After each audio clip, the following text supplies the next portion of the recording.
Welcome to News West 9's West Texas View with Johnny Lou Avery.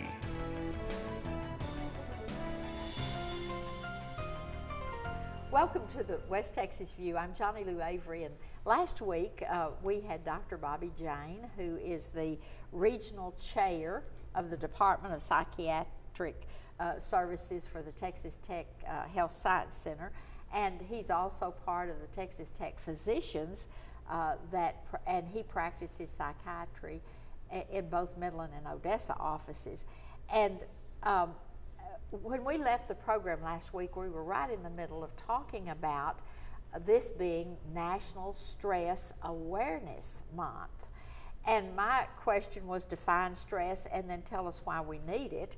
And so he was giving us some of the things that I think were very helpful. And so I want us to continue that discussion about why and what as a nation can we do about the fact that we've got a lot of stress in our world right now, and particularly with the job market and other things like that. Yeah, absolutely, Johnny. This is.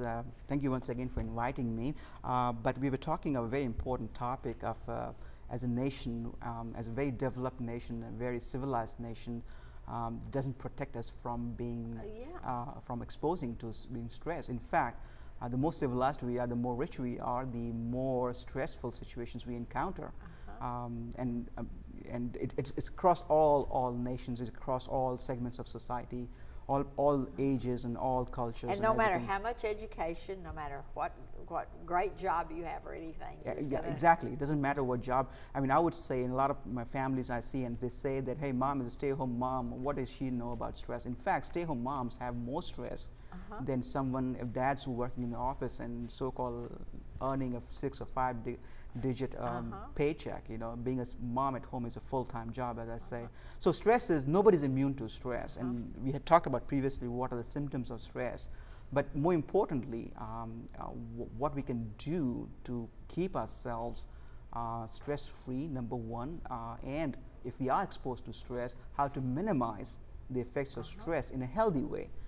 So that we don't have the consequences, we don't have to face the consequences of stress, which are development of various mental illness and also physical illness that are so commonly related to development of stress. So I was talking about first and foremost intervention that has time and again shown to be very effective in not only preventing development of stress but also developing a body resilience.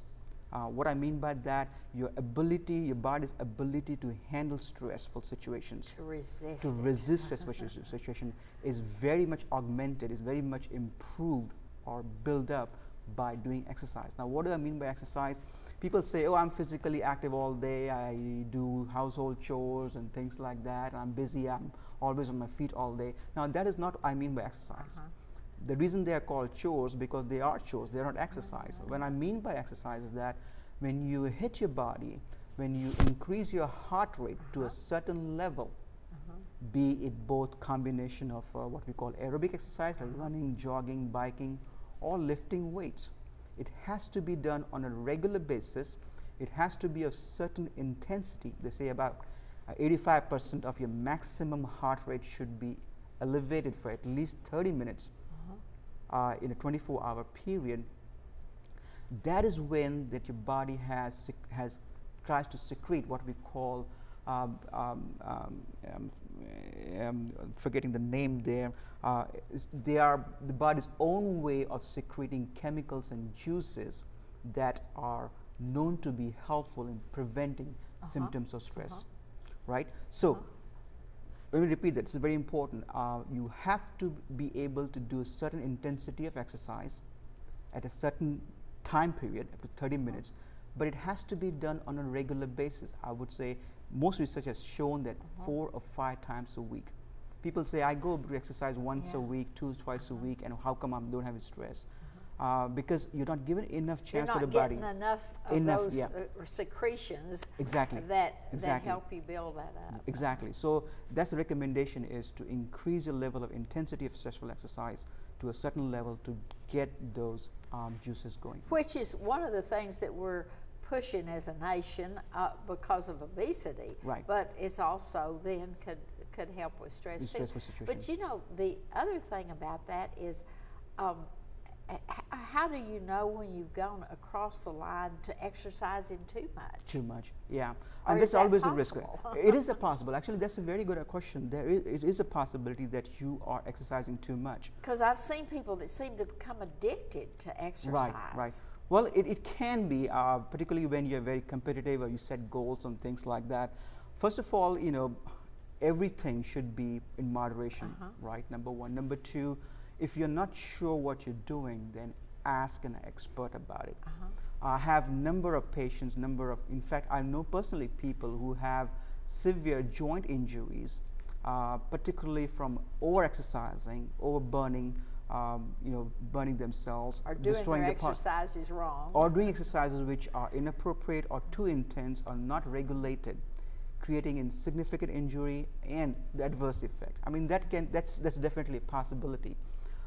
So understanding what is in moderation, getting expert advices into not injuring yourself, doing exercises. What will be surprised to know, and this is something was new for me also, is the fact that you don't have to exhaust yourself every time to get the benefit out of it. It's not the intensity or how long you do it, but it's how smartly you do the exercise. How smartly you make your muscles work, not exhaust, muscles work without getting them injured. It's probably an art, and that has to be learned by everybody. So I strongly encourage my patients, particularly when you're starting new, to get in help of a physical trainer. It is expensive, I agree, but it's not an Not as expense. It is an investment, and you don't need a trainer for a very long period of time. Just to someone to get you started, so you be compliant with it. At the same time, you don't injure yourself, because a lot of people start burst in exercise. They do it for very rigorously for a week or two, have injuries, and they stop and they never go back. That's the worst thing you can probably do. That's true. And they say that it just hurt too much. It hurt too much, yeah.